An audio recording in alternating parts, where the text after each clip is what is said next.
He's best known for changing lives on the hit Netflix show Queer Eye, and he's now using his voice and platform to sound the alarm on what he calls the botched handling of the monkeypox crisis and the homophobia and transphobia behind it. TV show host and podcast creator behind Getting Curious with JVN, Jonathan Van Ness, is here with us tonight. Jonathan, thanks so much for joining us.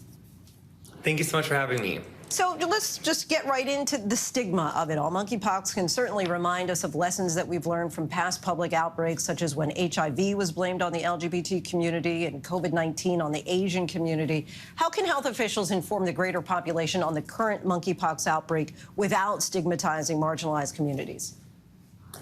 Yeah, I think as someone living with HIV, it's been especially frustrating to watch the response. I think I'm much less concerned about this stigma attached to the response as much as I'm concerned about the lack of vaccines and lack of access to TPOXX for people who are currently suffering with monkeypox. I want more real solutions for people who are dealing with diagnoses. We need to have paid quarantine.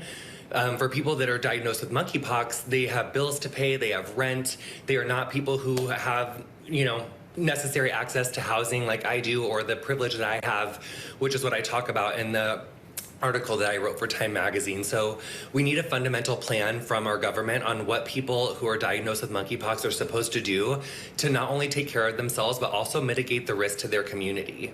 And you mentioned that article. You recently said in that op-ed that when an outbreak affects mainly men who have sex with men, some portion of our elected legislators have no incentive to act. Why do you think that that is?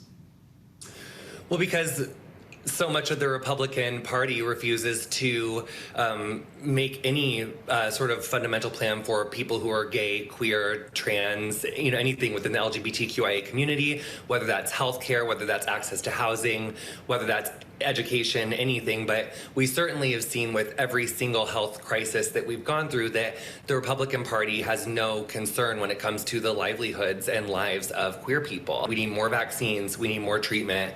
And I think with more vaccines and more treatment, more education, we will get in front of the stigma.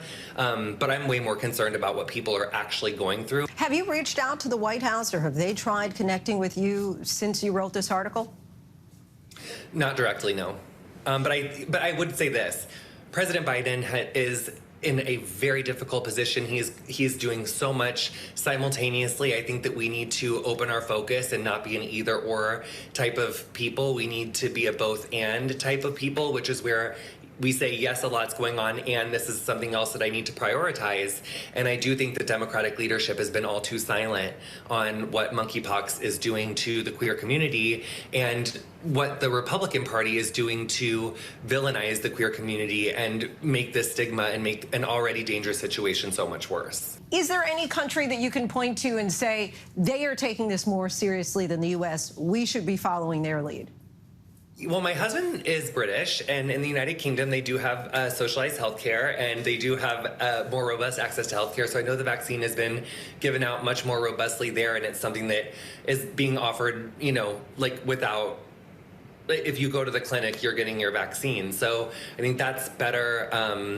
But I think also I'm less concerned about, the queer community as a whole typically goes through disservices and wherever we reside, but I think I know the most about what's happening in the United States, and but I've heard that in the United Kingdom it's a little better, but I know that here we're just not doing enough, and that's what I'm focused on. What made you decide to take the time out of your busy schedule to put yourself out there to try to get this message of awareness out?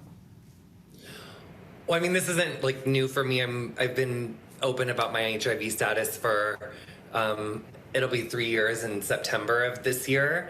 So this isn't not new to me. I think healthcare is something I'm really passionate about. HIV is something that I've written about on my podcast, Getting Curious. I talk about public health quite often. So this is something that isn't new to me. I think that what I think is more interesting is the lack of talking about monkeypox, especially from our elected leaders. To me, when we saw these cases go from 1 to just a couple hundred, that was terrifying, especially with the information that it was primarily affecting men who have sex with men. And for me, living with HIV, that was just so reminiscent of things that we've seen. I did a documentary with Vice last year about the 40 years of the HIV epidemic, and it was just so hauntingly similar to a lot of things that happened at the beginning of the HIV pandemic. So I just think that this has gone on so long. And what I say in the Time magazine article is that we need to be more, we need to really question it, like what we're willing to witness. And this has gone from, you know, 1 case to 14,000 cases plus in the United States and over 30,000 globally. I think we need to be a little more diligent about what we're willing to witness and not be willing to witness something on this type of scale. Jonathan Van Ness, we thank you so much for your time. Really appreciate you joining us tonight. Thank you so much for having me. Hi, everyone. George Stephanopoulos here. Thanks for checking out the ABC News YouTube channel. If you'd like to get more videos, show highlights, and watch live event coverage, click on the right over here to subscribe to our channel. And don't forget to download the ABC News app for breaking news alerts. Thanks for watching.